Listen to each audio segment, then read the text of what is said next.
Good evening, and welcome to Vigilant Broadcasting, the station of opportunity, presents The Author's Corner, with your host, author Kimberly McLemore, as she welcomes her guests into the studio to discuss excerpts of their book.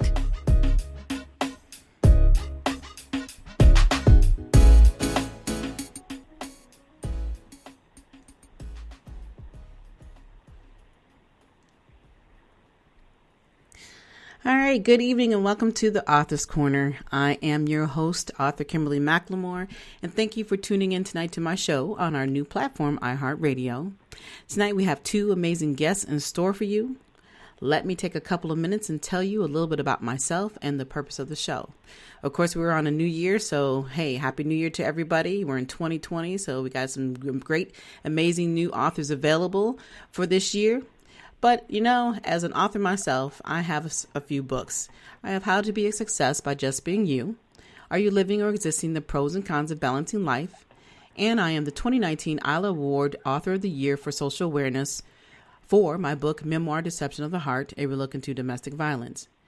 I am also the CEO of the Women's Small Business Initiative, LLC, the host of the podcast, Your Resource for Success, also on iHeartRadio, and the founder of Author Kimberly M. McLemore, LLC.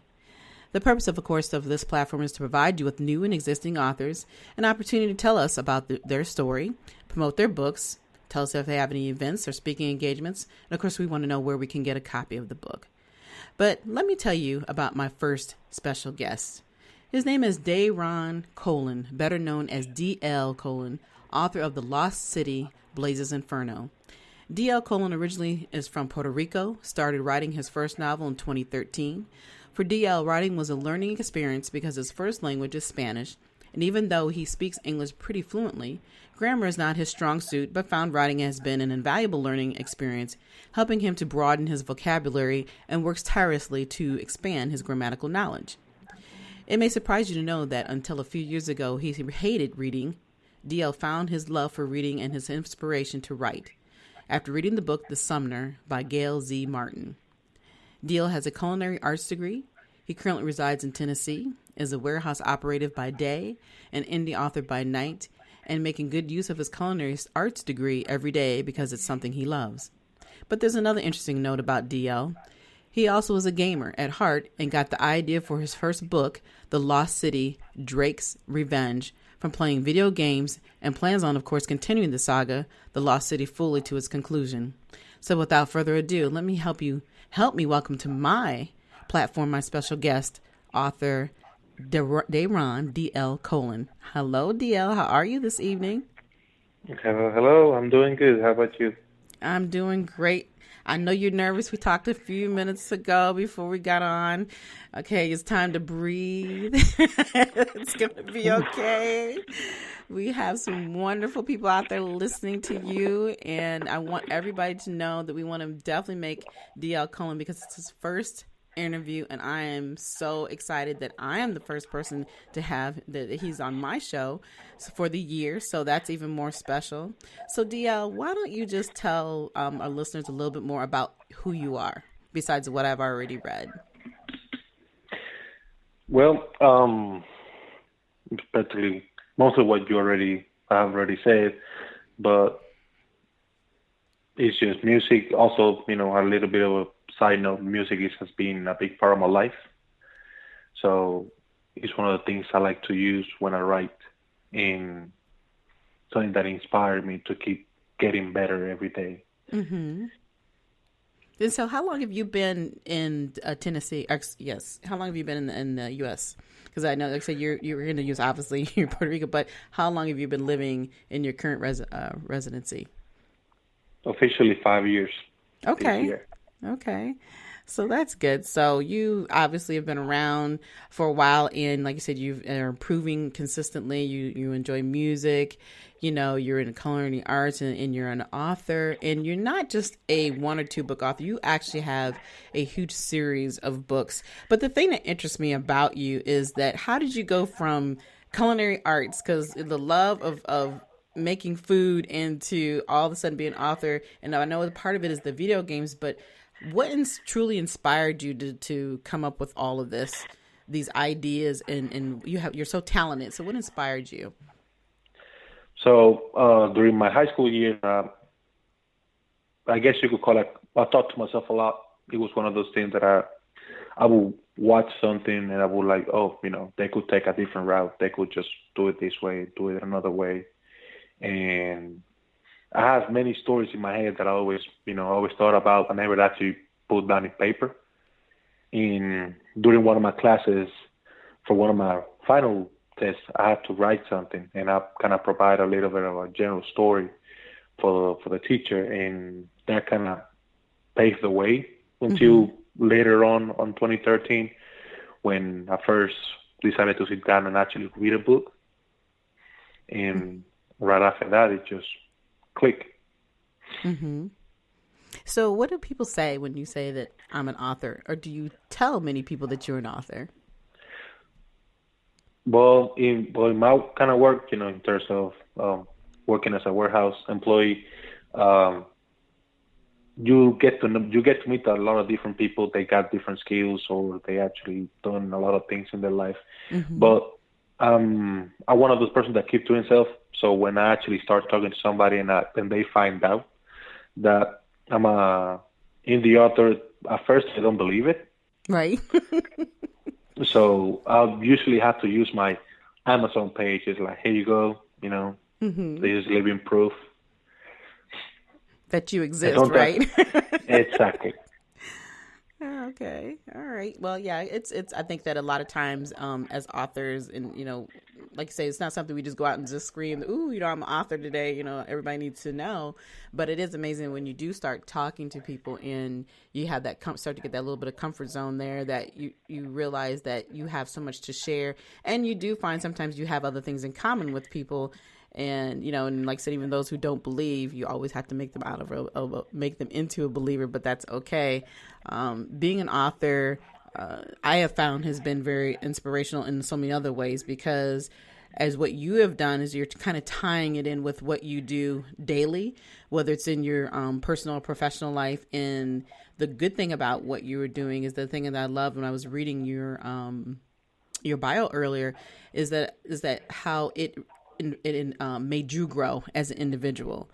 Like you said, your strong suit is not writing, but you have found that being able to do what you're doing, it's really expanded you in so many different ways. So talk about a little bit, I guess, about those experiences. I'm sure, growing up and being that you said you're not, English is not your first language, talk a little bit of how that has pushed you even more, and, what you see further for yourself as far as the writing and stuff.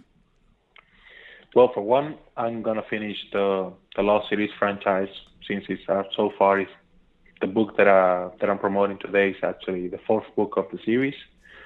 I have another one in line to finish the main storyline, and a couple more to finish it off. But I have many other stories that I have started, but I haven't actually touched to its fruition. But when it comes to writing, it has helped me develop not only my speak in terms of speaking, it has also helped me develop on my words that I didn't know before, or how to portray or deliver a message differently instead of just the usual aspects what people use, this, that. And I could just fluently and more descriptively could provide a more intricate story. Right. Mm-hmm. And that makes sense. It does. I mean, like you said, it is giving you the opportunity. The writer, you have the series. So tell me about the 4 series. Just, tell me about some of the other books, kind of briefly, and obviously we know he's led up to this last book, The Lost City Blazes Inferno, and you have other ones in the work. But talk a little bit about those other books prior. Well, the first book is Drake's Revenge. Is based on, you could call it technically an orphan, and his parents were actually captured when he was practically a baby, and he has kind of like an astral projection, and he gets to see them killed to an extent in front of him. They felt his presence before they died, and they try to stop him from going into a path of revenge. But going through that traumatic experience is not as easy for kind of anybody to just say, no, I'm not doing that. So he decided to go in a path of revenge, trying to avenge the death of his parents. And you see how he progressed through the story and how he come to realize that not everything is just revenge. Right. Okay. So the book number 2, which is King's Inheritance, is based on Norjet King. He's one of the friends from Drake. On the first book, he has to leave because his powers are going out of control and go back to his home country, which in this case will be Puerto Rico.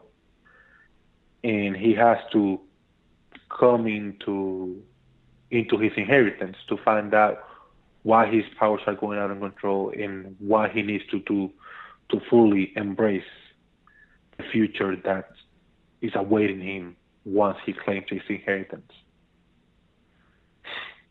The third book is The Champions of Darkness. It's based on hell. It's about what the kind of mindset the villain has, instead of just giving you only a concept of the heroes all this time where they always win and all that. I choose to provide different points of view, and in this case, The Champions of Darkness is focused on hell, how Lucifer is trying to gather her own team to face the team that is defeating her champions on Earth. Okay. Wow. Go ahead. I'm sorry. And obviously now Places Inferno is based on and hold that thought, because I'm going to let you talk about that. I don't want you to jump right into that one because we're going to really get into that book here shortly. But what I want to ask you is that, have you had the opportunity or have you done any speaking engagements? Do you go out and, get signed, do any book signings and so forth? Because you have an amazing series going on here. Where can people see you at? That's one thing that I have tried to at least, gather and make one of those book signings, but it's either money to be able to go to the events in different states. So I haven't really had that opportunity to simply go to an event and say, okay, this is my table. I'm going to be here. You can come and visit me. Well, so Go ahead. No, so most of the book signings, I guess I could call it, I have done is just like people from work or people that I know that, hey, I have bought your book. Can you sign it? And I just, that's as far as something for somebody has been for me. Okay. Well, you've got to definitely get yourself out there more, because you have got something amazing. And I mean, to sit there and actually write 4 books, and then you've got many on the way. And then, like, so you have other books that you haven't even, nobody's heard anything about, and you haven't even touched yet, that'll be coming out later in the near future. So somebody with such talent, you definitely need to be seen and need to be heard. I would just suggest it would be great for you to have your own author page on the social media platform, so we can follow you more. You also, some other opportunities and great things to do. And what I have done, and many other authors do, is that we, get together with book clubs, because there's a lot of book clubs that enjoy reading, and having your book as a series to read would be great. And that gives you more opportunities for other things. But you definitely have an amazing talent. And, we're going to dive into your other book here in a second. But like I always tell my listeners, there are a lot of listeners that are out here that are just readers. They are writers. They love to just have the opportunity to hear about other people's stories and how they start out. And this is really important to hear. And I always like to share this, because most people don't understand it as authors. Even if you write a book, it takes time to grow. It takes time to understand how we get there. And even though we have something unique and something special, it takes time for those people to really embrace who we are and what we do as authors. And, you being a self-published author, that always makes it even harder to get out there. But, I definitely want you to think about some of those things. And for the listeners, if you are just tuning in right now, you are listening to us live. I am talking to the amazing author D.L. who we are getting ready to talk about one of his books called The Lost City Blazes Inferno. And if you haven't heard, he has more than just this one book. He is a serial author, is what I call us, ones who you write more than one, and it's funny because I want to ask you, when you decided to write the first book, did you ever think that you were going to continue on? No, technically my plan was to just kind of get that book and just, it is what it is. If it goes out, if it doesn't, I'll put it out there and I just forget about it. Like it never happened. Just like one of those bad experiences, like, okay, this is just writing. I'm not the greatest at it, so I just drop it there and everybody will, if it works, it worked. If it doesn't, it doesn't. Right. But you said and I was reading the bio that in the first book, it came out of gaming. How does gaming and that coincide with you? Well, one of my wishes is that I would like to make my books into video games. More people would choose to make it into movies, but for me, video games has been a big part of me growing up, just as music has been. Those two tied in together. So gaming has helped me see so many stories, so many games that you actually see out there, and so many aspects that you can achieve to deliver a story, where in movies it's a lot more, you got like a specific time frame you can deliver a movie with. Instead of a game, you can just make a game and just have so many side quests or different aspects to actually portray and deliver the whole story without having to just use an hour and a half. Wow. I see, I'm not a gamer, so I'm putting that together. I've definitely played a few games here or there, but definitely not one of the best gamers at all. So, I'm trying to put this all together in my head, but I like the way that you're thinking, and you're right. When it comes to movies, they're very specific in certain ways, but I believe in games that you can definitely do a lot more with that. So I think it's amazing how you went from one aspect to the next, but then you also talked about how the reading the book The Sumner by Gail Z. Martin. What was so inspiring about that book for you? I've always been, I guess you call it, a sucker when it comes to underdog stories.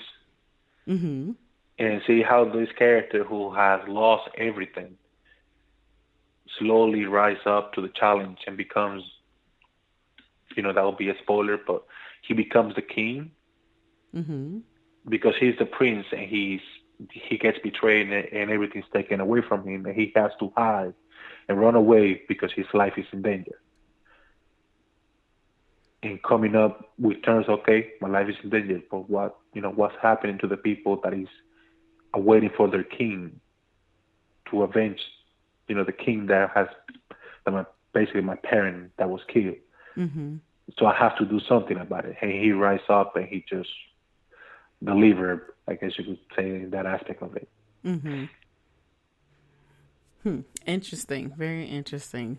But, like I said, the series of books that you have, I think is just amazing how you've put in all of these together. So now let's get into the book, the main book here, The Lost City Blazes Inferno. Tell the listeners a little bit about this book. And then if you would like to share or read anything that in the book, you're more than welcome to do that as well. Okay, so Blazes Inferno is the fourth book of the series. It ties into all three of them. Blaze, you see him from the first book. He's not just a new character that I created for just this book. He's a character that you have seen to an extent grow through the series. And obviously, it was time that he get his own main book for himself. So he's a flame user. And he's able to do things that other flame users can't. So being able to control water and fire and holy water together is not something that many can do. And there is, on another certain part of the continent, or it's in the world, there's a holy flame that Gabriel is trying to get to to be able to eradicate completely the human population of the earth. Mm-hmm. And the goddess of flames is calling every single fire user to where the holy flame is so they can find out who is the one that's going to control it. And that's how the story, that's how you see how he comes from Tennessee and he's already going all the way to Japan, which is where the book is based on. Okay. Wow. Do you have something else you wanted to share? Give me a couple seconds.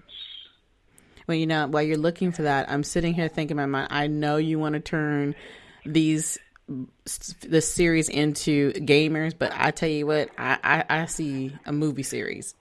My mind is like movie. So.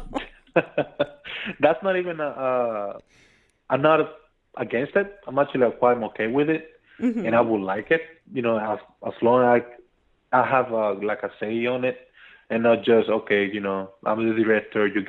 They get to do what I want. No, mm-hmm. As long as I can say, okay, let's try to pull this, let's try to do this, have a say in the movie, and not just simply be the spectator, see how the movie is delivered. Mm-hmm.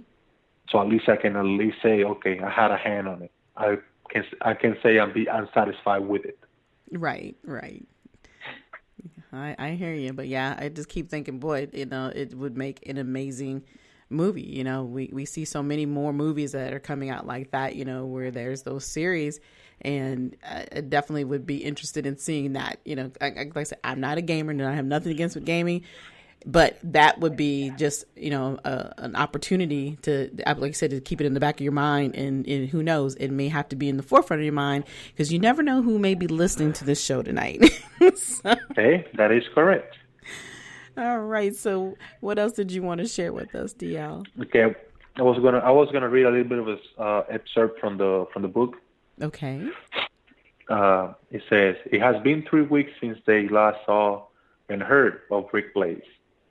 Norjat has fulfilled his word and has granted a whole city to the members of Behemoth to live with the people that he brought with him from Puerto Rico. After the defeat of Raphael, he has stopped wearing his crown, and the people are demanding their king to rise to the throne and show the promise that they heard God pronounce. For Norjat king is not ready to step out to be the king, and the people are growing restless. Uh-oh. That's not good when people are growing restless, but that was an amazing excerpt of your book. Thank you so much for sharing that with us. Why did you choose that excerpt? To get people interested, mm-hmm. to actually see and at least, bring excitement and expectation to kind of get the people interested, to kind of want them to find out more. Exactly. All right. Well, you're doing a great job. And like I said, I appreciate you coming on tonight. But before we end this interview this evening, could you tell us how we can find your books and how we can reach out to you if you're interested in getting an autographed copy? Because as most people don't know or don't realize, that when you order them directly from just Amazon, it's harder to get a autographed copy. But if you have copies of your own, then they can purchase them from you directly, and they can really get that great autograph. So please let us know how we can get a hold of you, D.L. That is correct. I'm available in Twitter by my author name, D.L. Colon, and I'm also available on Facebook. I have my personal page and I have my author page. You can find me by D.L. Colon on my author page on Facebook, or you can find me by my name, which will be Dairon Colon. And most of my books are only available in Amazon. I'm trying to branch out and actually get into different markets. So that's in the process at the moment. All right. Well, you're starting off great. Keep up the good work. And again, I appreciate you coming on to my show tonight. And like I said, for everyone else, you just heard live from D.L. Colon, author of The Lost City Blazes, Inferno, and he is author of 3 other books and will continue working on his series. So make sure you guys follow him. He is an amazing young man, and I love your soul. So again, like I said, thank you for coming on. And No, you have thank any you. last words? You're welcome. Do you have any last words for the listeners? Well, I hope to either get a new fan base, get new fans, get new readers.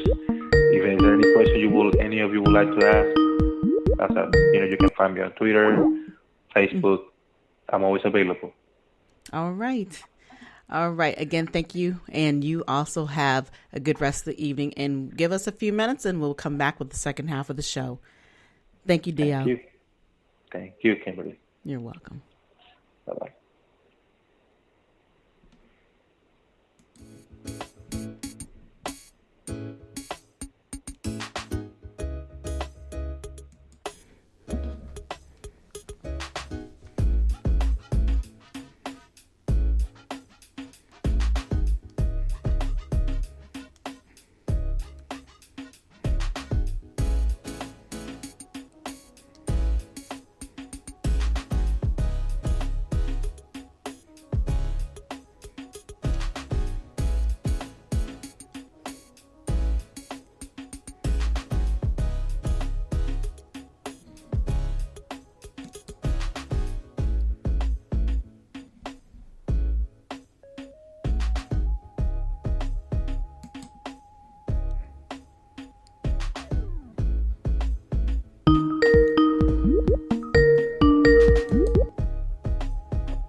I'll be with you in just a second. Okay.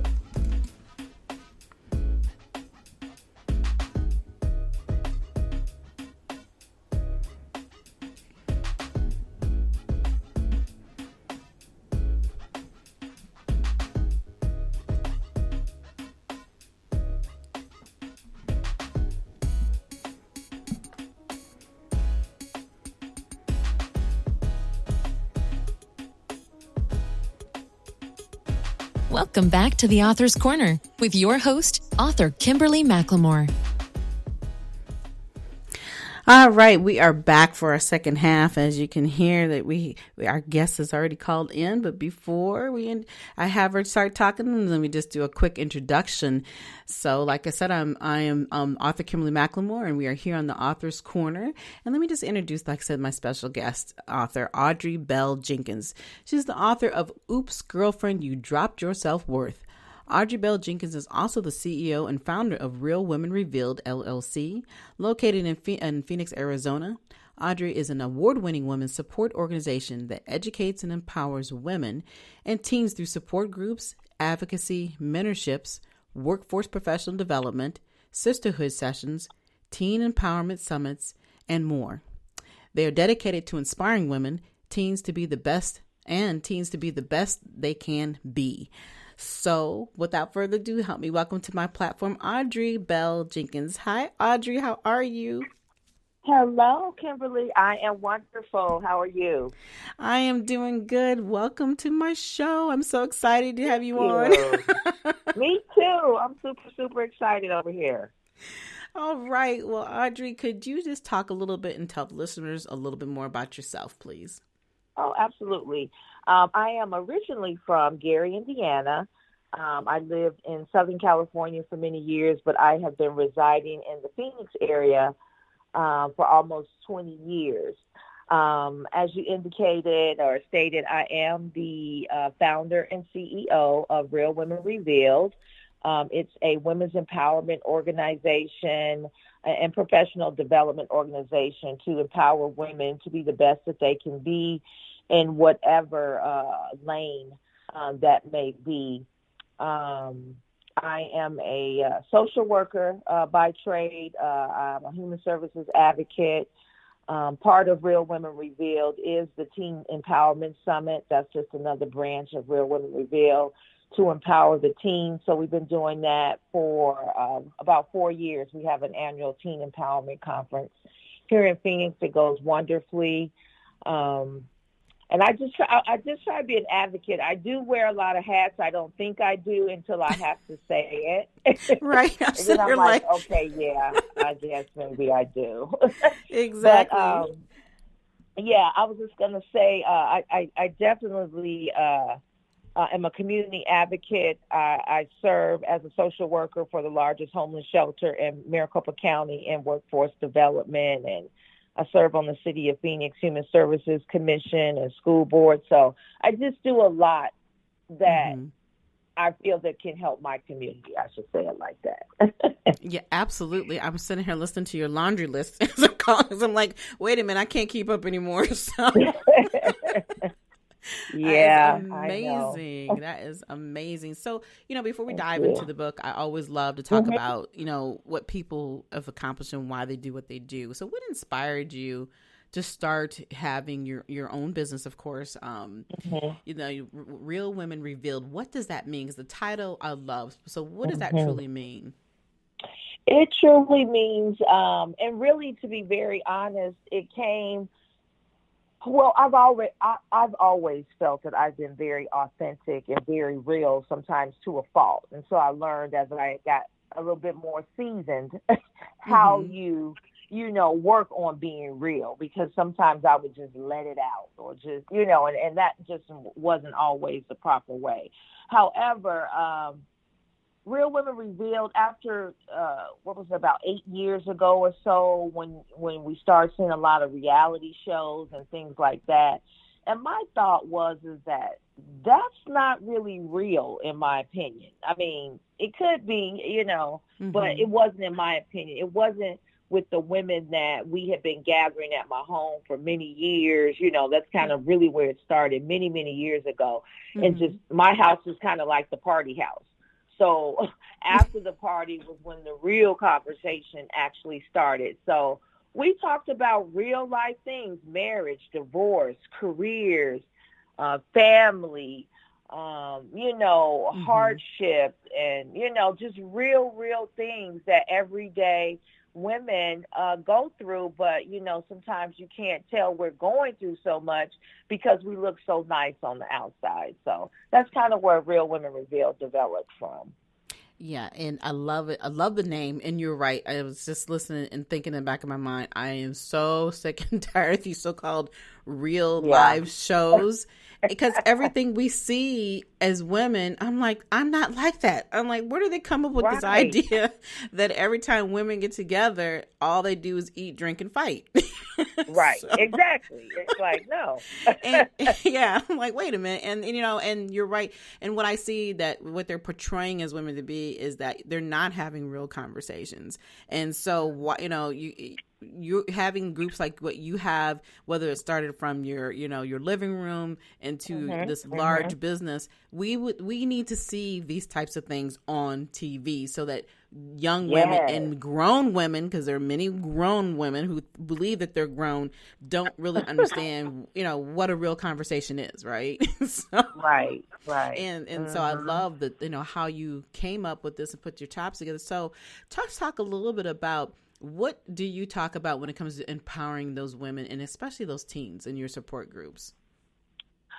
Well, with the teens, I like to listen, and that's kind of how I started. How the annual Teen Empowerment Summit, started about 4 years ago. Is because I was just really listening to a group of high school girls here in Phoenix, and I was just like, really? That's really going on? I mean, I'm not oblivious. I was in the in crowd or whatever you want to call it in high school, but what they were talking about, it just blew my mind. And I was like, really? And so I said, well, we need to talk about this. We need to know, what's going on. How can we help you and empower you? So we have a self-esteem workshop. We've had entrepreneur workshops. We had teen mothers workshop. This year in September, 2019 rather, we incorporated a civic engagement a workshop where we had one of our House of Representatives voting come out, him and his wife, and do a simulation about voting for bills, how you get a bill passed or how to vote against it. We just really try to empower them to find out through listening what is it exactly they want to do. You know, because sometimes we could think what they may want to do, but after we listen, we figure it out. But just really empowering them and letting them know they have a safe space. We do drug prevention workshops. My husband is a licensed counselor, so we just talk about a plethora of topics to go through just to empower them. Sex education, not necessarily we go too much into that, but we have vendors where they can get information that they can take back to their parents, you know, that they can have an adult with them for parental guidance in that. But we have vendors and food and just really a good time. But, you know, and the thing I'm listening to when you said, the thing that perked my ear was that the conversations that you were hearing, you said just kind of blew your mind. And I'm sitting here thinking I could imagine the things that these kids are dealing with today versus what we had to deal with or even think about. I know growing up, I'm sure is not the same. And and I just, you know, it just behooves me to think that these kids are growing up so fast. They're seeing so much and hearing so much that how do they have time to be kids? Exactly. Or teenagers. Yeah, or teenagers, and really have fun. I had fun in high school. I mean, there was different things, but I had fun. It just seemed so different. So I just wanted them to be able to have, you know, their own platform and let it be all about them. And, you know, a lot of kids really do open up and share things. My husband did a group, as I was telling you, he's a licensed counselor, and it was kids in there who, you know, actually raised their hand when no one was looking, that they had thought about suicide or they're depressed or, you know, so we just wanted to have a safe space and some professionals, experts there also in the room, you know, that can maybe be able to target those individuals that may have some issues or challenges that want to talk about things afterwards. Right. And like I said, a safe place that, you know, they definitely can feel that they can share, because, you know, I'm sure being at home is not always the place, not that it's not safe, but it's not always the place that people are willing to open up. And that's why a lot of times these young ladies turn into, as a woman, they are constantly carrying that load with them because there was no support. So, you know, your organization is amazing. And, you know, we need many more, you know, organizations that truly understand and have real conversations versus the nonsense that they think that they're seeing on TV is the right way to do it. Exactly. Yeah, and it's not. And the Teen Summit is for girls and boys. That part of it is where we do incorporate not just girls, but it's girls and boys for the Teen Summit. That's good to know. That's good to know because, you know, you can teach the women and these young teens, but then when they go back to, you know, to talk to their friends with their male friend parts, or if they're dating or whatever the case may be, how are they going to understand if it's only just the women learning? Right. there's Exactly. And you no brought balance. up a really good point I just wanted to touch on really quickly, because you're asking the conversation.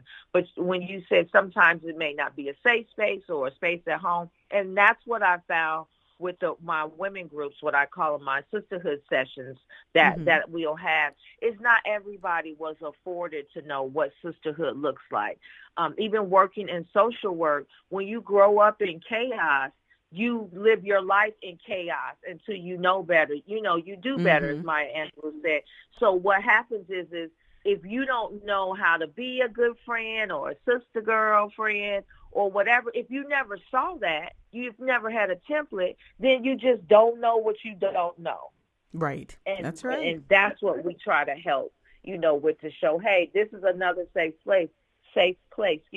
We're all sisters. We all have the same. We know what's going on. We may not look like it. Don't let my tagline, don't let the stilettos fool you, because I've been through some stuff too, you know? Exactly. And that's keeping it real. That's real conversation there.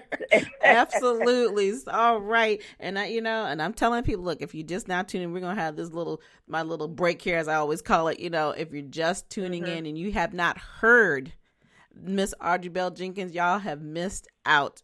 But you can go back and listen after the show, because like most people don't know, if you don't know, we are live here on the Author's Corner. So now I really want to dive in the book. First of all, the title, Oops, Girlfriend, You Dropped Your Self-Worth. Love it, love it, love it. Thank you. So let's talk about this book. Yes, this book, I've been holding on. It is a nonfiction influence, so I may have embellished on some things, but the depth of the story, they are all true. Mm-hmm. It's just 8 short stories about women who drop their self-worth. The cover of my book, you kind of see a crown, falling down. That's what happened. We drop our self-worth.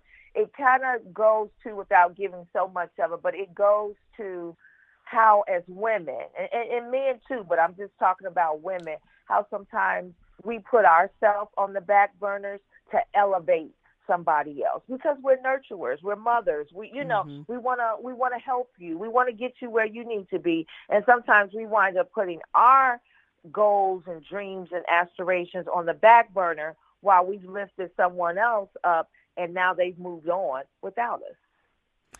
Ooh, boy, we could preach and talk about this one all night long. And it's a constant struggle. It is a constant struggle with women. I don't care how many years you've been on this earth. We go through that process consistently. And, I've even found myself here more recently constantly feeling and going through that.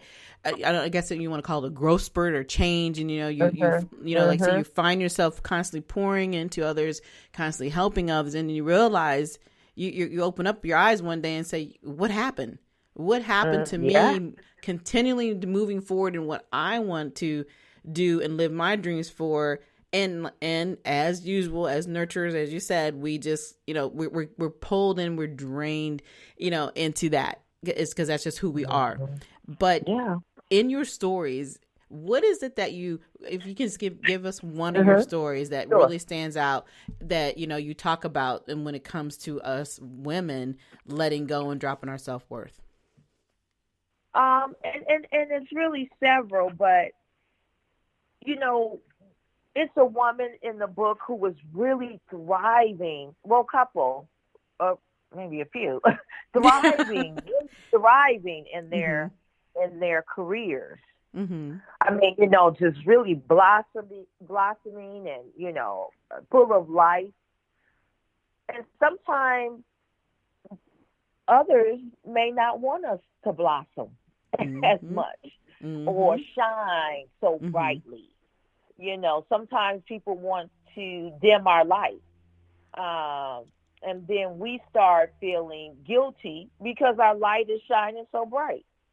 So that's a little bit about some of the stories too, where the light was shining so bright for these women in their careers or in their goals, and then they felt that they had to dim their light to satisfy someone else. Because that's because of their insecurities. It never was about anything we were doing. It was their insecurities. But again, in a relationship, in a partnership, you feel that, what's the word I'm trying to think of? I always say, we try to, not collaborate. We try to, can't think of the C word right now, but it's like compromise is what I'm thinking of. We want to compromise, but in compromise, in my opinion, everybody's getting something to compromise. I don't want to compromise and I'm left out. Right. I want to compromise and be in too, that it makes me feel okay with that compromise. But yeah, that's with several of the ladies. Sometimes they just want to dim their light. In another story, we want a partnership so bad because loneliness sometimes can be hard on us. And sometimes we put, what we are, we put aside our things that we want in life because of loneliness. So we'll sacrifice things, we'll compromise. for the look of the public, for the look of family, I'm married, but are you really married, Yes. or are you happily married, so sometimes we put on, because loneliness plays a huge part. And I've heard it from women so much. We forget about our must-haves, or I don't want this in a relationship, or I don't want this in a relationship. And then when you feel that you've been lonely or not in a relationship for a while, then you let all of that go out the window. What you thought, what you wouldn't compromise for, now you're compromising. Exactly. And oh my gosh, I mean, all the things that you just talked about, it's that constant real woman, like you just said earlier, real stories about real women, real issues. And I think the thing that really stands out to me is that the issues that we have, we bring them completely on ourselves. Like you said, to appease to other people, so that they won't feel left out. And I guess the number one question is why. It's like, do we really have the answer to why we sabotage ourselves sometimes in order to, appease to other people? That's a good question. And I think that most of it is a lack of self-worth. That's why we drop our self-worth, because we don't have it, or we're looking for, or if it's pushed so far down, or we've never seen it. Because when we grow up, there's templates. I mean, I had a template for my mother. There's some things that I was like, oh, when I get grown, I'm never going to do that. I'm not going to do that with my kids. I'm not saying I had a horrible childhood or anything, but it's just a template. So a strong mother, going to work, providing for her family, that's what I want to do. So we have a template, I think, and we use that template, we tweak it, we make it better as we grow up, I guess. But I think it starts with a lack of self-worth. And when we have to get into why, we get in, like you were saying, why are we appeasing someone else and not ourselves? Because appeasing someone else, we think is making us feel good to keep them around, or whatever that reason is. But we gotta be happy with ourselves first.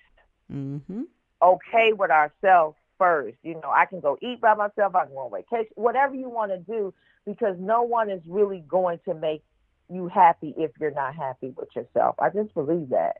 Absolutely. And I agree. And you're right. You can't, like I said, like we were talking earlier, you really can't pour into other people and help them if you don't know who you are. And I think that's, like I said, that's a journey that we all go through constantly, because we grow, we don't stay, 5 forever, 10 forever, 20 forever. You grow as an individual. So as you're growing, you're going to learn more about yourself, and you're going to realize those are the things that you used to do. Now this is where you're at. And I like the fact that you talked about the template, and you're absolutely right. Not everybody calls it that, but that's exactly what it is. When our families and the people that we're surrounded by, we learn from them first. And then obviously you can obviously learn from other people. And so when that template is set, that's when you have to determine, do you break off from some of that template, or are you going to continue to stay there knowing that's not who you are? Right. Yeah. So it's all about, like, and I just truly believe it, like I said, with social work and having, that knowledge. Sometimes people they don't know what they don't know because they've never seen it. And sometimes we, and we got to call our own self on the carpet, or our girlfriends on the carpet. Sometimes we know better.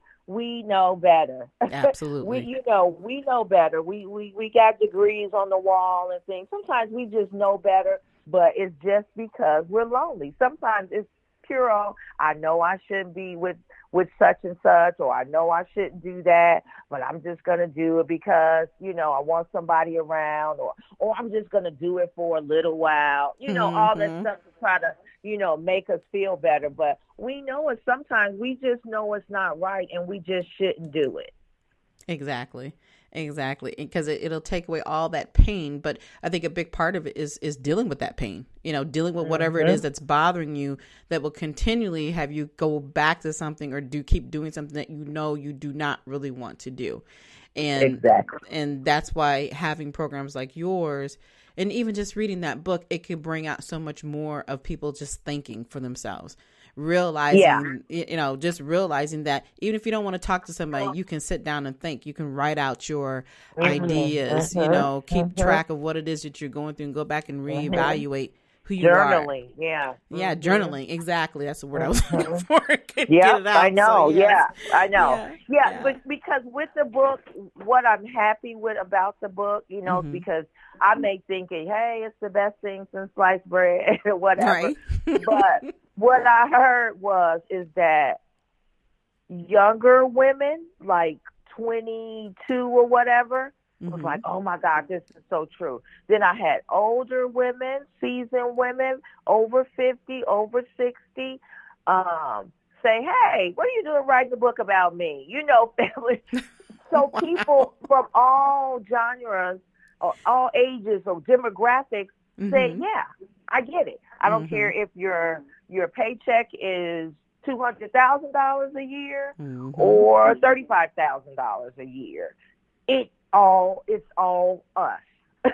Exactly. So the price tag doesn't matter when it comes to some things in the inside about us. Right. You couldn't have said that better. Yeah, it's definitely not about, who's the best or who, like I said, has the best, how many degrees hanging up on the wall. We're still human beings. And at the end of the day, we all have something that we're dealing with. It's just how you react to that, and how long you're going to let that linger inside of you. Yeah. And then you keep wondering why you're having the same problem over and over. It gets to a point where it becomes more common sense versus worrying about, who you're talking to or how many degrees or what doctor you're going to sit down and deal with. And I think that's a lot of times what people don't really want to face is, like you said, looking in that mirror and answering those hard questions is the hardest part to face than having to sit there and have somebody ask you those questions. So self-reflection, that's a hard deal. Exactly. But we have to do it because sometimes what I found out too, just what I want to say and writing the book and then having the sessions, some women are looking for the knight on what they call the shiny knight on a white horse or whatever you call it. They want to be just lifted up and carried away. And it doesn't necessarily happen like that because once you get out of your own self-pity, then maybe somebody will carry you away. But when you're in pity, you're going to get carried away by the wrong horse. Exactly. You got that right. And then some. Yeah, so right. Definitely not the way to go. But, I like that. I like the way that you're, you share that and you think that because you're right. People, sitting in that self-pity and we, like I said, we've all been through some things, I've been through some things and I can, and the biggest question I always get after, for most people who don't know, I'm a survivor of domestic violence and it's amazing how many people ask me the question of, well, how can you get up and continue on? Well, how can you just live and every day after what you've been through? What am I supposed to do? And it just amazes me when I get those type of questions because I'm like, well, I'm here, so I'm just supposed to stop living because of a circumstances? No, that's where, people, if I decide to stay in that world of self-pity of why me, I would not be the person I am today, And that's the key. You learn to whatever you're going through in life, and when you start to really truly face everything, you start to understand who you are as an individual. What was going on with that other person, you can't answer why they do what they do. But at the end of the day, you have to be able to know how to move forward. And so, programs like what you have and the book that you're talking about, like I said, first of all, the name of the book just really, it opens you up to wondering, what is she really talking about? And that's what I love. And like I said, if you go back and review the cover of it, it really does start to balance it out and to make you kind of say, I need to get up inside this book and see what's really going on. Well, I want to say, too, thank you for sharing that about yourself because in social work, again, I get a lot of that. And it's great to let what you said, what I heard you say basically was that you didn't let anybody really take your power away of who you wanted to be. So I appreciate you sharing that. So when people listen that's went through what you went through, just the tidbit of what you said was, powerful. Thank you. And and that's a part of what I do. And obviously this isn't really about me tonight, but at the end of the day, there's that common interest that we always talk about, and that we have with women, and understanding what people are going through in their stories and then their lives. Because what you said in the beginning is that what a lot of people don't understand is that this is the shell of who we are. And, like, just because they see you in those stilettos and they think, oh, life is so perfect. They don't understand we all have been through something, but we had to uplift ourselves back up to realize that we are worthy. And that's the things that most, men or women don't understand. And, if you don't talk about some of your experiences and you can never move forward. You'll always constantly be looking in the rearview mirror wondering, well, why me?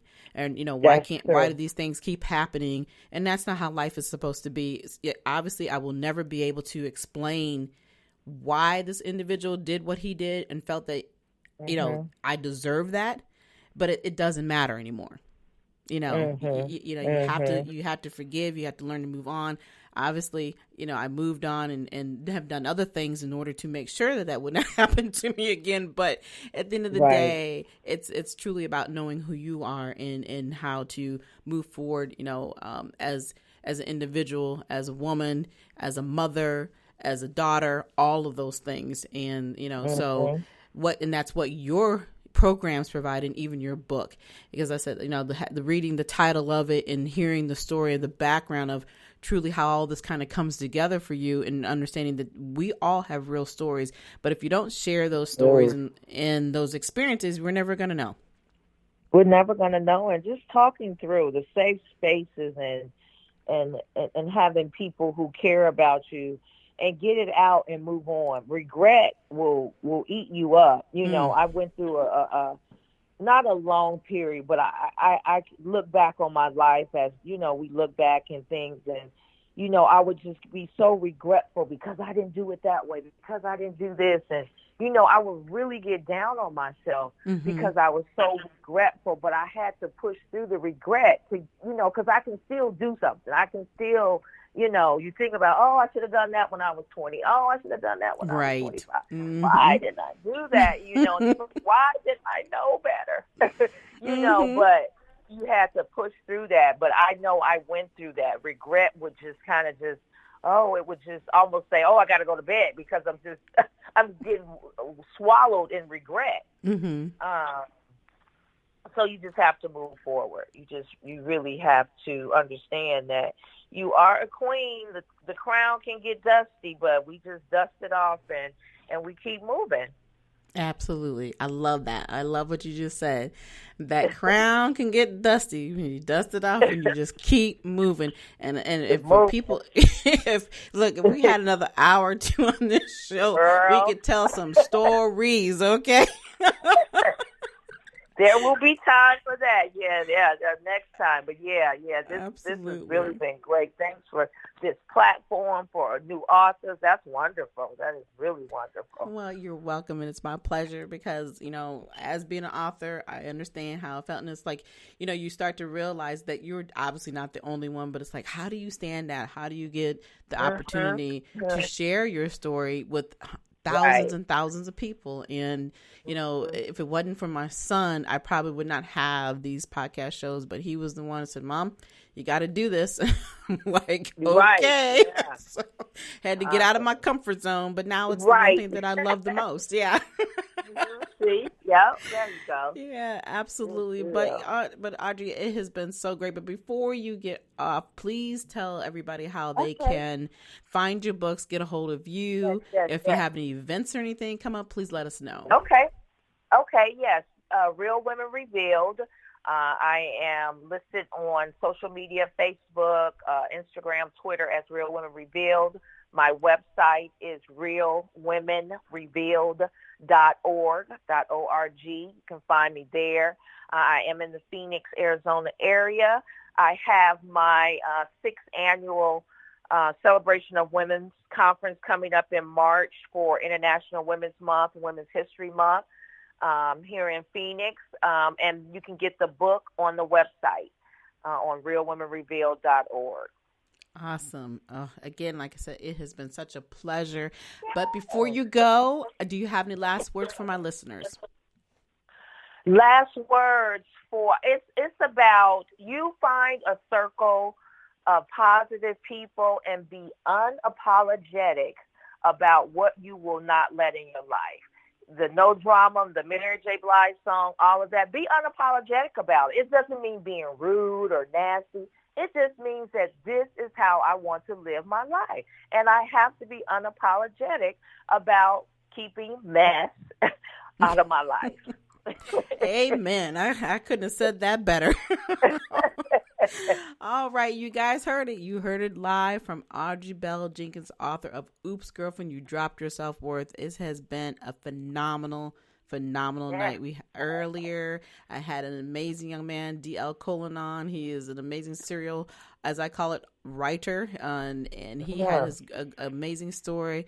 And again, thank you so much, everybody else. Thank you, everybody else. We're here on a monthly basis, but as I said earlier, the Author's Corner has now been moved to a new platform, iHeart Radio, and we are on 8 other platforms: Spotify, Apple Podcasts, Castbox, Google Podcasts, Deezer, Podcast Addict, and the list goes on. So there's no reason that you can't reach out and find our show and listen to these amazing stories. But until next month, have a wonderful weekend, and we will see you again soon. And good night. Good night, everyone, and thank you for tuning in tonight. We'll be back next month on Friday evening at 7 p.m. EST with 2 more amazing guests. Follow us on Facebook, Twitter, YouTube, Instagram, and Periscope at Author Kimberly McLemore and at Talk Radio TV Network, LLP.